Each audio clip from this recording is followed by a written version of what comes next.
Wow. I got my own day, too. Can you hear me okay? Thank you, Mayor Ginther, Council President Hardin, who gets the award for the best socks today. And Commissioner Garfield, welcome. And thank you for the warm welcome, and to the entire City Council for having the courage to put me in front of a microphone without a guitar. That's risky, but I promise, Mr. Mayor, I promise I'll behave.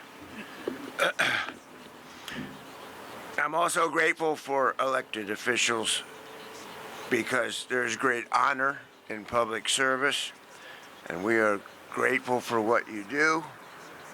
To the veterans who are out there and able, looking for a new mission, please look to public service.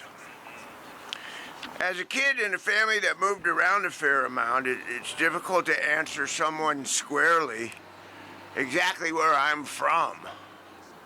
I was born in Wichita, Kansas, and as a sidebar, my grandmother's maiden name was Clark, and my great uncle, the family called him Grandpa Joe Clark, delivered me.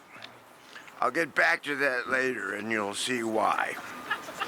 My father, mother, and I were in Okinawa. My father was in the Army Air Force before there was an Air Force, and he was killed in flight maneuvers. So I have always been a Gold Star kid. And that has a lot to do with my concern for veterans. That was a long time ago.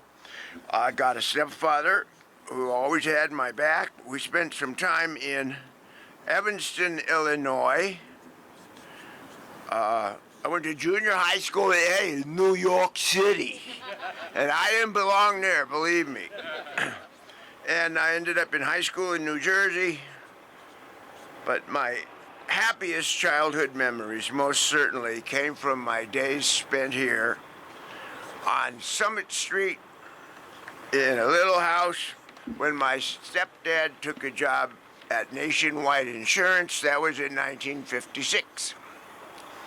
The next year my parents ordered me, after bothering them for months, a Silvertone acoustic guitar for $30 from Sears Roebuck catalog.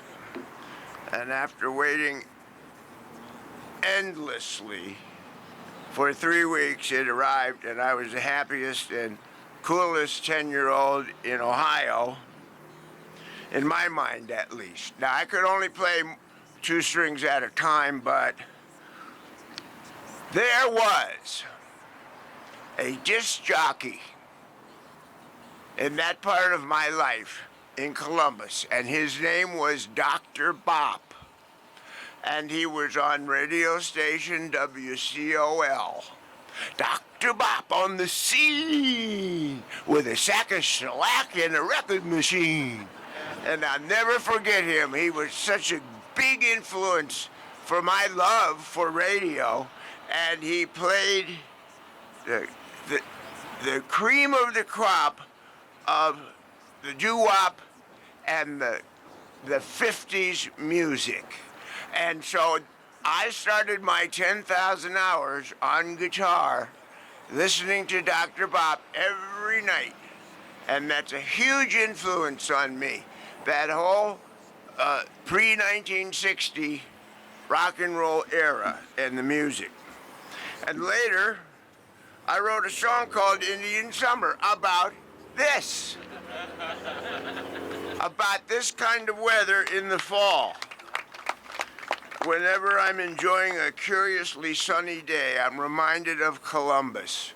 One of my best friends and my oldest friend, Terry Hatzo, still lives here. I've known him since 1956, and we were hellraisers. That was the summer before I really discovered girls, but we had BB gun wars and we had snowball battles with guys 3 blocks away.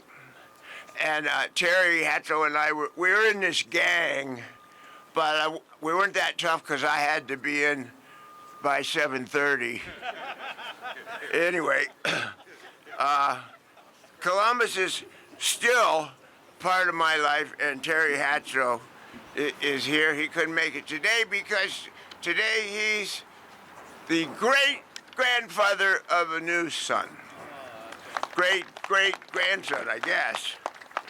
Something like that. So my love and fond memories of Ohio drew me back to Ohio for college. I went to Kent State, where I would eventually end up joining the James Gang from Cleveland. And it's his fault right there.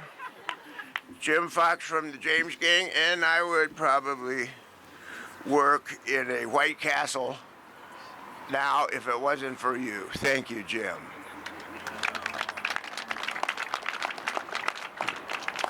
And the rest, they say, is history. We broke on through and terrorized the Midwest for a number of years. When we made the decision to bring VetsAid home, I didn't have to think too long or too hard about what the word meant for me. Although the James Gang was from Cleveland, the childhood I was blessed with to have, and the kind of childhood I wish for every child, took place right here in Columbus, in the heart of Ohio. Those were great days.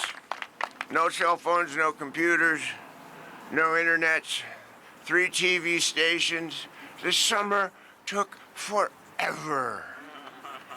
And Indian summer would come in November. Yep. And those formative years had so much to do with me after I grew up, because I had time to be 10. And kids don't have that anymore. And that's such an important part of growing up. I also believe in the rich musical and cultural tradition that Ohio offers. It's why our show Sunday features all Ohio musicians. Dave Grohl, the 9 Inch Nails, the Black Keys, and the Breeders, all monumental musicians that forged paths in their respective forms of rock and roll, and I'm honored to welcome them to my adopted hometown, and for us to show the rest of the world that Ohio always has and always will rock. This, my own street, and my own day, is a profound honor that a 10-year-old Joe Walsh could never have imagined. Now, I want to get back to my grandmother's maiden name, Clark. In 1847, John Clark took 800 acres on the Big Walnut Creek and founded the city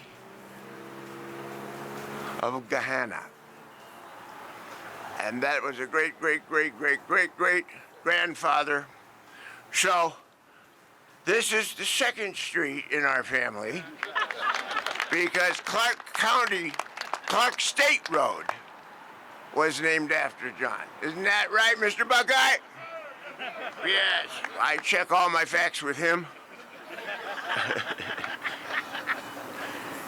So the Clark family is a big part of Columbus and Gahanna, and so I am home. I am home. Please support our veterans, support each other. God bless Ohio, God bless America, and God bless Mr. Buckeye. And thank you very much.